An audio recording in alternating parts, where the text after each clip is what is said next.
Class 10th के सभी बच्चे ध्यान से सुनेंगे।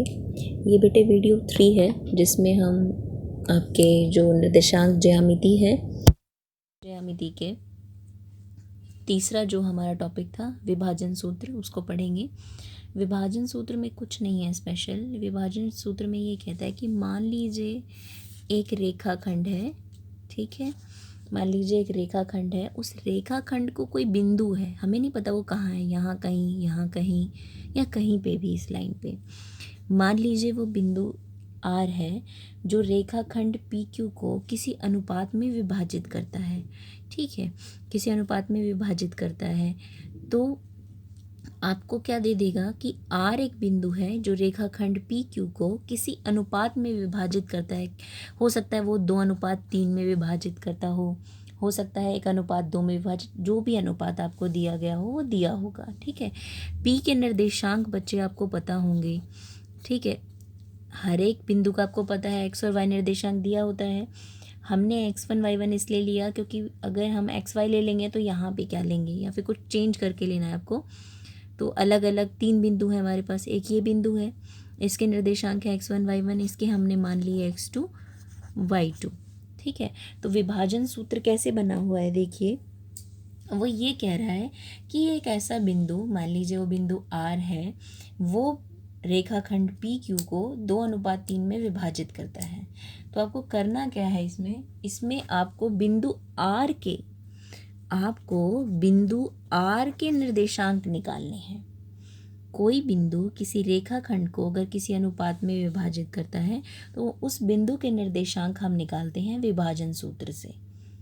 अब ये देखिए, विभाजन सूत्र को ध्यान रखने का सबसे अच्छा तरीका है कि अगर देखिए आपको आर बिंदु के निर्देशांक निकालने हैं, यानी कि निर्देशांक x निकालना है, तो कैसे निकालेंगे। देखिए नीचे हमेशा ये चीज़ होगी m1 + m2। ये m1 m2 क्या है, 2:3 में विभाजित किया है ना, ये है m1 और ये है आपका m2, ठीक है।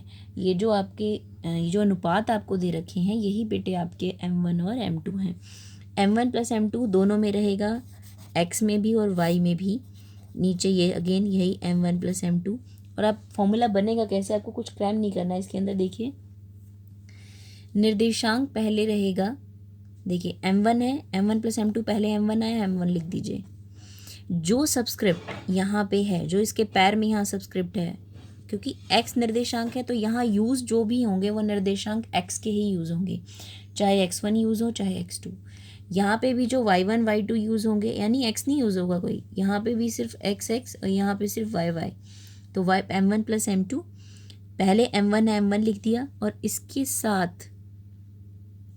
साथ क्या कौन सा होगा, x2 आएगा, ये ध्यान रखना है आपको। फिर हम क्या लिखेंगे दोबारा, कौन है m2 लिख दिया।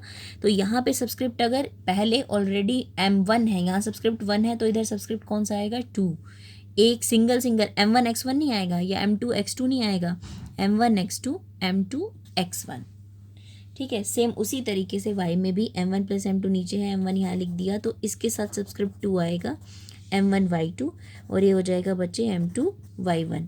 यानी कि ये फॉर्मूला इस तरीके से है, और इस फॉर्मूले को आप इसी तरीके से ध्यान रखेंगे तो ध्यान रख पाएंगे, ठीक है। m1 + m2 दोनों में नीचे है ही, m1 जहाँ लिखा हमने सबस्क्रिप्ट उसके साथ 2 आएगा x2, और m2 जहाँ लिखा हमने वहाँ सबस्क्रिप्ट आएगा x1, ठीक है। मतलब बेसिकली वही m1 + m2 नीचे भी है ऊपर भी है, सिर्फ ऊपर सबस्क्रिप्ट जो हैं और मल्टीप्लाई हो चुके हैं। ये दो फॉर्मूले इस तरीके से आपको ध्यान रखने हैं कि अगर कोई बिंदु किसी रेखाखंड को किसी अनुपात में विभाजित करता है तो उस बिंदु के निर्देशांक कैसे निकाले जाते हैं, ये उसके सूत्र हैं, इसी को हम बोलते हैं विभाजन सूत्र। हाँ, जैसे मैंने मध्य बिंदु का बताया था, उसमें इसमें क्वेश्चन में एक और मैं आपको बता देती हूँ। क्वेश्चन मैं आपको कराऊंगी इसका सिंपल सा एक क्वेश्चन, और उसके बाद एक बार और बताऊंगी कि इसको क्वेश्चन को थोड़ा सा चेंज करके कैसे बना देता है। कई बार क्या होता है, ये चीज़ देता ही नहीं है, या सिर्फ अनुपात दे देता है, अनुपात जो है देता नहीं है, या हो सकता है कई बार दे देता है कई बार नहीं देता है। जब नहीं देता है, जब अनुपात आपको नहीं देगा, बल्कि क्या दे देगा, इसकी जगह इनके निर्देशांक दे देगा, अनुपात नहीं देगा, क्या दे देगा, निर्देशांक। तो निर्देशांक दे देगा और फिर आपसे क्या पूछ लेगा, बताइए अनुपात क्या है, यानी कि आपसे किस चीज़ की वैल्यू पूछेगा, m1 और m2 की।